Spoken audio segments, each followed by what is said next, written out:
नमस्कार. ओल्डी गोल्डी रेसिपीज मधून मी तुमची होस्ट गोल्डी सगळ्यात आधी तुम्हाला हॅपी न्यू इयर करते.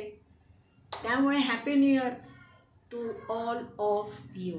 येणाऱ्या नववर्षाच्या तुम्हा सगळ्यांना खूप खूप शुभेच्छा. तर आज मी तुम्हाला माझीच गोष्ट सांगणार आहे. गोष्ट माझी आणि हुलग्याची. हुलगा कुळीत आज त्याची रेसिपी आपण पाहतोय आणि ही रेसिपी आहे लमाणी लोकांची. तर मग आपण स्वयंपाकघरात जाऊया आणि स्वयंपाकघरात ते रेसिपी करता करता मी तुम्हाला माझी गोष्ट सांगेन. मग तुम्ही माझी गोष्ट ऐका आणि मग तुम्हाला कळेल की मला का नाद आहे हे कुकिंग चॅनल चालवायचा. चला तर मग. हुलगा कुळीत हे धान्य असं असतं आणि हे शिजवल्यावर असं होतं. कुकरमध्ये मी शिजवून घेतलं आहे. तर आता आपण ही रेसिपी जी सुरुवात करणार आहोत त्याच्यामध्ये मी आता हे घेतलंय. नोमॅडिक म्हणजे भटकी जमात जी असते, फक्त कांदा टोमॅटो पण नाही टाकत. मी घेतलाय टमाटा, कांदा आणि बस. टमाटा असला तर टोमॅटो, कांदा तेलात टाकतात, बाकीचं काही टाकत नाही. हे सगळे आपले शौक आहेत. मोहरी, मीठ टाकतात, हिंग, मोहरी, हळद हे सगळं आपलं. त्यांच्याकडे हळद असते, बाकी काही नाही. तेलात सरळ मुठभर कांदा टाकायचा, टोमॅटो होता तो टोमॅटो, मिरचीचे तुकडे टाकायचे आणि बस शिजवायचं आणि खूप छान लागतं. आपलं इतकं छान लागत नाही मला असं वाटतं. त्याचं कारण असं आहे की आपण फॅन्सीपणा करतोय स्वयंपाकघरात. तर हे ओरिजिनल फूड मला असं खूप आवडतं. झालं काय, मी याच्यात तेल टाकते, कढई खाली गॅस लावते, तेल तापेस्तोवर आपल्याला वाट पाहावी लागेल. झालं काय, ज्यावेळेस मी सर्व्हिस करत होते शाळेत काहीतरी काम आलं 15 ऑगस्टच्या दिवशी. यायला 2-2:30 वाजले, सगळे कार्यक्रम झाले, 1:30च्या वरती वेळ झाला आणि मग शाळेपासून फार घर दूर होतं. 13 किलोमीटर अंतरावरती गाडी चालवत मी आले. फार भूक लागली आणि नॅशनल हायवेवर राहत होते तर नॅशनल हायवे जाम झाला. नेमकं त्याच्या बाजूला लमाणी लोकांचं पाल होतं आणि ती बाई त्यावेळेस स्वयंपाक करत होती. 3 दगडावर कोपऱ्यामध्ये एका आणि त्याच्यात तिच्या त्या पांढऱ्या पातेल्यात तिने बहुतेक हे हॉर्स ग्रॅमच शिजवलं होतं आणि त्या दगडात ती फोडणी देत होती. मला खूपच भूक लागली होती. नेमकी माझी गाडी त्या पालाजवळ तिच्या उभी राहिली. माझं लक्ष राहून राहून त्या 3 दगडाच्या चुलीवरच्या पालाकडे जात होतं. बायकांच्या लक्षात येतात गोष्टी, तसं तिच्या लक्षात आलं. ती मला म्हणाली, आपको बहुत भूक लगी है. मी फक्त मान हलवली. ते म्हणे, आप आइए हम भी खाना खाते, आप भी खाइए. मला तिची गंमत वाटली, तिचं मन किती मोठं होतं. पण हे जे ओरिजिनल फूड असतं हे मला फार आवडतं. कसं करतात, काय करतात. मी तिला विचारलं, तुम्ही कसं करता. हमारे पास कुछ नहीं रहता है, हमारा घर ही पीठ पर रहता है. जितना पीठ सह सकती है उतना हम ले जाते हैं, आइए हमारे साथ. त्यांनी त्या तेल टाकलं फक्त आणि त्याच्यामध्ये कांद्याचे आणि टोमॅटोचे मोठे तुकडे टाकले, मिरचीचे तुकडे टाकले आणि हे शिजवलेलं हुलगा टाकला. का कोणास ठाऊक, पण त्याचा वास मला भुकेमुळे फार जास्त दरवळल्यासारखा वाटत होता.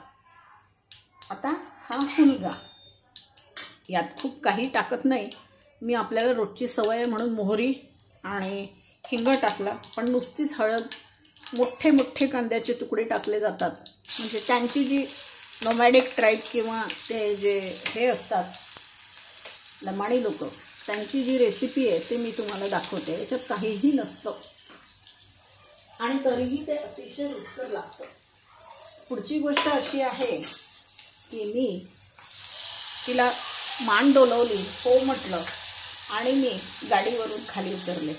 याच्यामध्ये मी हा खरडा टाकते. ते काही खरडा वगैरे टाकत नाही, फक्त आपल्या तोंडाला चव असते म्हणून मी हा खरडा टाकते याच्यात. ते तिने काहीच टाकलं नव्हतं, मिरचीचे तुकडे टाकले होते. खरड्यामध्ये लसूण आणि हे सगळं आलं बिलं सगळंच आहे माझं. तर आता हे होऊन देते. हे हुलगी शिजवताना मी हे उचलून ठेवते ताट आणि याच्यामध्ये मी थोडासा मला आवडतं म्हणून कोलंबो मसाला आणि कोथिंबीर पण घेतली आहे, ती नंतर टाकणार आहे. आधी आपण हे हुलगे यात टाकून घेऊया. आपली फोडणी तयार झाली आहे. तर काय सांगत होते मी गाडीवरून उतरले आणि तिच्या झोपडीच्या समोर जाऊन उभी राहिले. तिथे मी जेवणार तर नव्हते. नकळतपणे मी माझा डब्बा काढला आणि तिला दिला. छोटासा डबा होता. 15 ऑगस्ट असल्यामुळे जेवणाचा डबा नेण्याचा काही प्रश्नच नव्हता. काहीतरी नाश्त्याला थोडंसं घेऊन गेले होते. शाळेचे कार्यक्रम झाल्यावर मी तिथंच खाल्लं.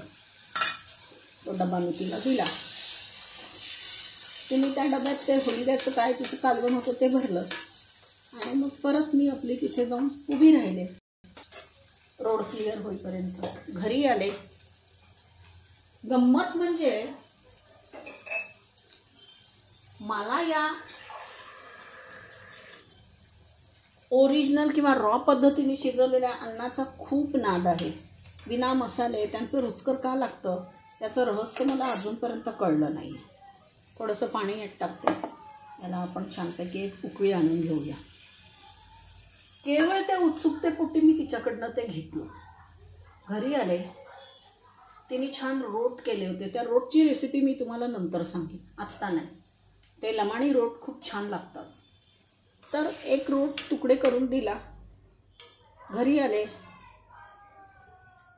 मग माझ्या घरी लोकांनी मला म्हटलं, घरच्यांनी, माझ्या यजमानांनी, तुला किती वेळा सांगितलं असं काही आणत नको जात जाऊ.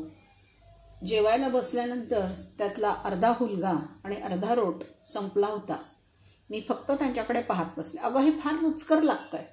म्हटलं याची रेसिपी मी लिहून आणली आहे तिच्याकडून. विचारून आले आहे तिला, आता मी लिहून काढणार आहे. असं मी एक माझं छान रेसिपी बुक तयार केलेलं आहे.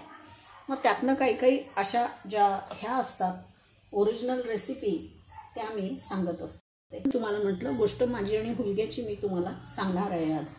अशी ही रेसिपी, या रेसिपीची ही गोष्ट आहे. याआधी हुलगा मी माझ्या सासूबाईंकडे कोकणात खाल्ला होता. या हुलग्यामध्ये शिजवताना मी मीठ, हळद, हिंग टाकलं होतं. त्यामुळे मी आता पाणी टाकलं आहे तर मी फक्त थोडी टेस्ट घेते, बघते मीठ हवं आहे का. हो, थोडंसं मीठ आपल्याला यात टाकावं लागेल. अतिशय रुचकर अशी याची चव आलेली आहे. त्यावेळेस मी हुलग्याचं पिठलं खाल्लं होतं. तर हा हुलगा आला कुठून आणि हुलग्याचा काय प्रकार आहे हा, तर त्याचं आता थोडीशी माहिती मी तुम्हाला देते. हुलग्याला इंग्लिशमध्ये हॉर्स ग्रॅम म्हणतात. हॉर्स ग्रॅम म्हणायचं कारण 2000 बिफोर ख्राइस्ट 2000 हे हुलग्याचं पीक जंगलात निघत होतं आणि जंगली घोडे ते खूप आनंदाने खात. अतिशय तगडे जंगली घोडे. आणि मग या घोड्यांचा वापर महाभारतात खूप झाला.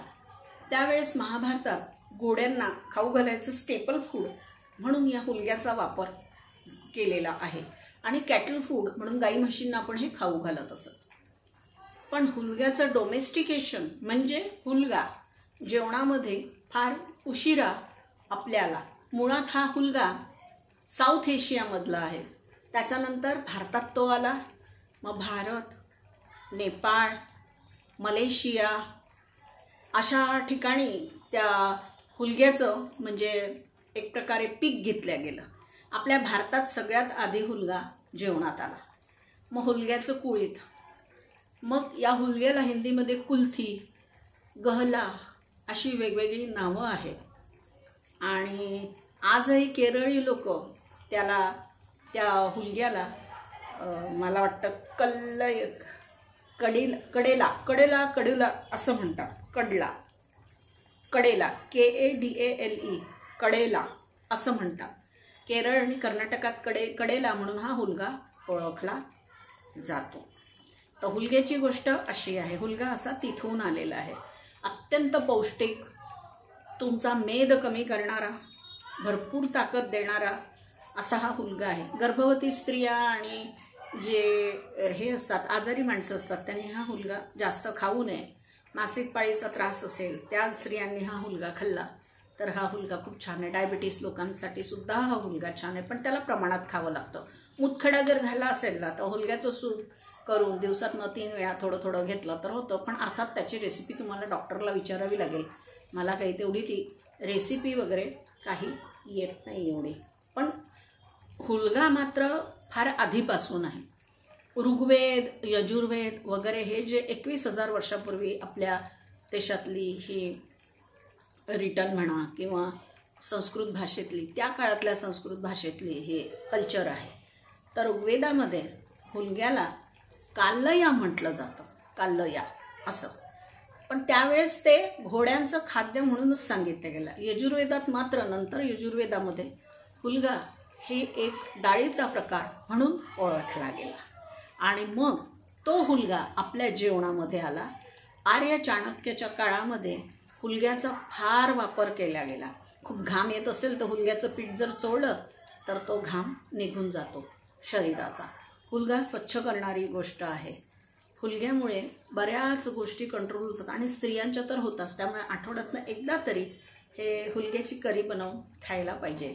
तर माझी आणि हुलग्याची ओळख अशी झाली लमाणी तांड्यातून. आणि ते लोक खातात कारण पुष्कळदा त्यांना चालावं लागतं, चालत जातात ते.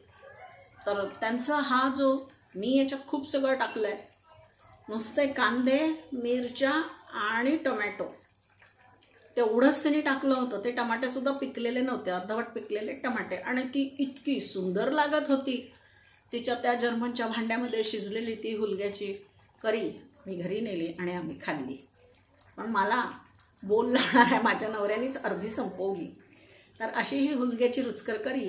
तर आपली आता ती करी तयार झाली आहे. आता आपण आपलं मस्तपैकी प्लेटिंग करूया. तर चला स्वयंपाकघरात.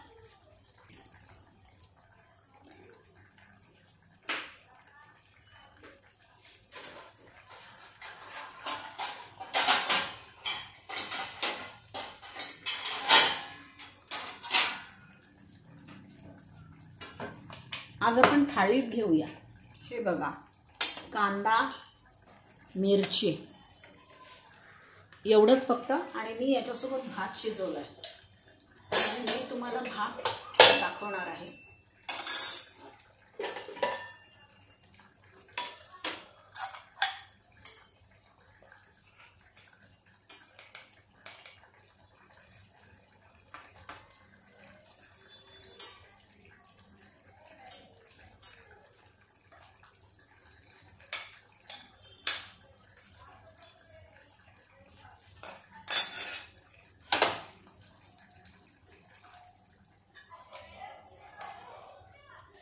माय हुलगा करी इज रेडी. चला, हे असंच दिसतं ते छान.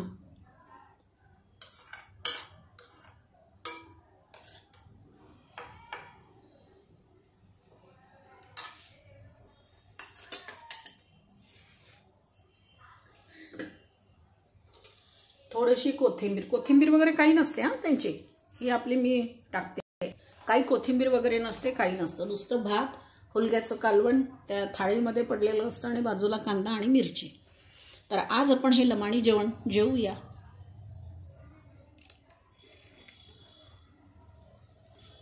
तुम्हाला माझी ही लमाणी थाळी आवडली की नाही मला सांगा. खरं तर ही काही थाळी नाही, तिने रोट टाकला होता. तो रोट काही मी बनवला नाही. याच्यानंतर आपण केव्हा तरी रोट आणि हुलग्याचं पिठलं ही रेसिपी जरूर करू. किंवा हुलग्याचं वरण अशी रेसिपी आपण करूया.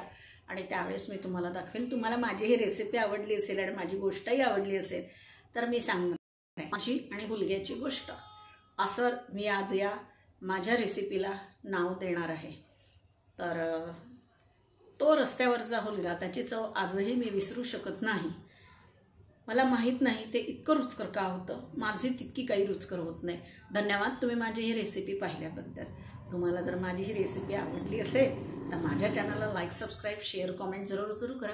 नेहमीचा फंडा, बनाइए, खाइए, खिलाइए. आपकी ओल्डी गोल्डी को अच्छे कमेंट्स जरूर भेजिए. तुमचे खूप मनापासून धन्यवाद, कारण शांतपणे तुम्ही माझी रेसिपी पाहिली.